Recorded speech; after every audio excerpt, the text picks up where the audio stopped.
Hi guys, thanks a million for joining us today. And today we're joined by three of our colleagues from VetPAL.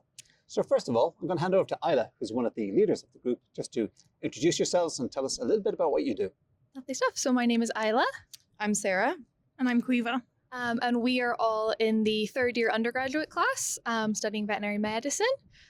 We run VetPAL, which is a peer-assisted learning organization. So we run weekly sessions doing kind of different clinical skills for people to come in and practice and learn. And we have also expanded this year since we've taken over from Caoimhe into doing some more kind of community-based events to kind of work on that around the school. Phenomenal. So what was the original idea for this venture?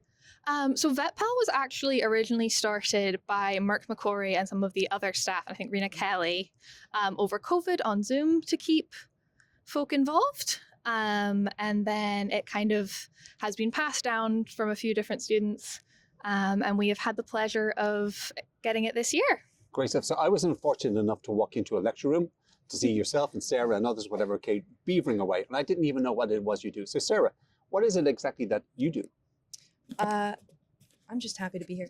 It's always a good start. No, I help with tutoring. So I was an RVT before starting at UCD. So I help with technical skills and things like that, and CPR, anything really that the sessions need. I'm there to help the students learn how to improve their skills, and yeah, that's me. Great. And you had a lot of experience in feline practice in Canada before coming? I do. I just love cats. You Cats just are really love great. cats. I Okay, really sorry, encourage folks. cats. Yes, thank you.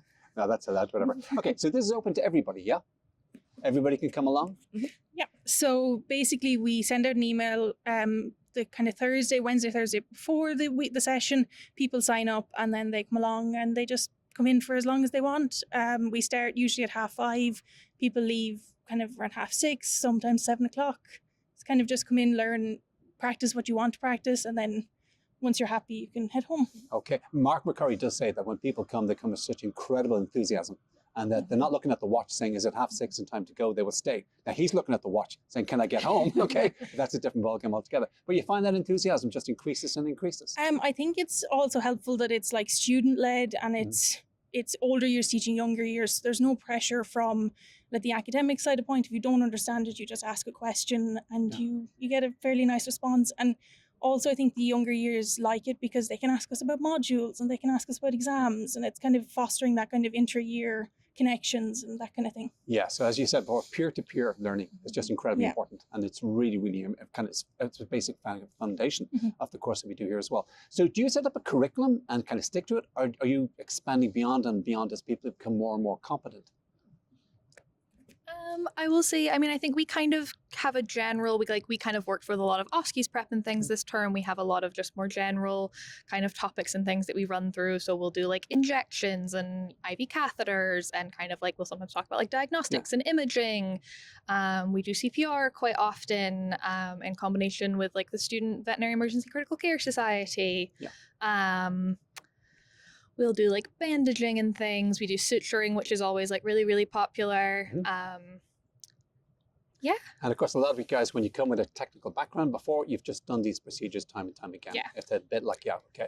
Now, this year you were nominated by so many students for the Dean's Inclusion Award. And to be honest with you, when your own peers recommend, say, look, what you're doing is really, really important and of great value to them, that actually means something.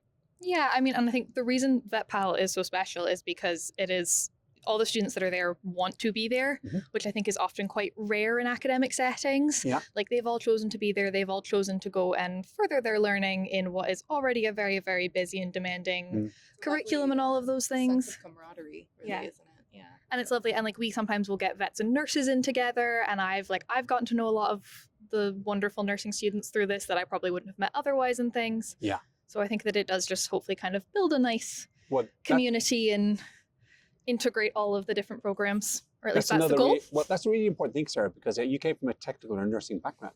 And this idea of interprofessional education, vets and nurses teaching each other, it's critical. Yeah, very much so. Yeah, I mean, it's a really nice place to start that relationship, the nurses and the vets in the university setting. And then once you get out and you start working with them, you know, it's something you've already started doing and you've already built that kind of professionalism and trust between each other. Right. So it's a lovely place for that. Great.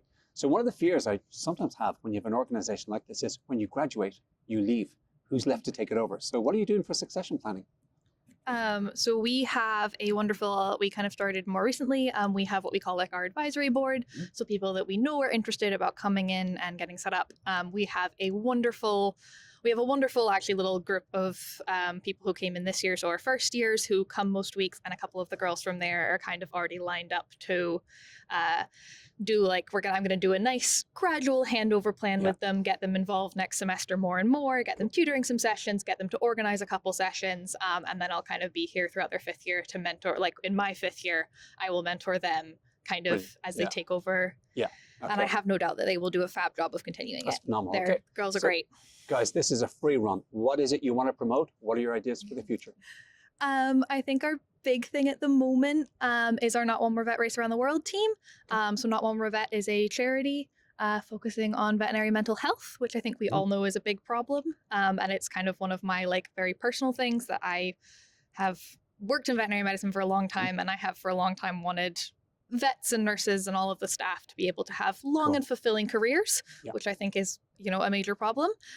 So with the Race Around the World, you can sign up on the Not One More Vet website. And you can join our team. You pay €13 or $15, and then you set a distance goal for yourself. So it's not like set for you. You don't have to complete it.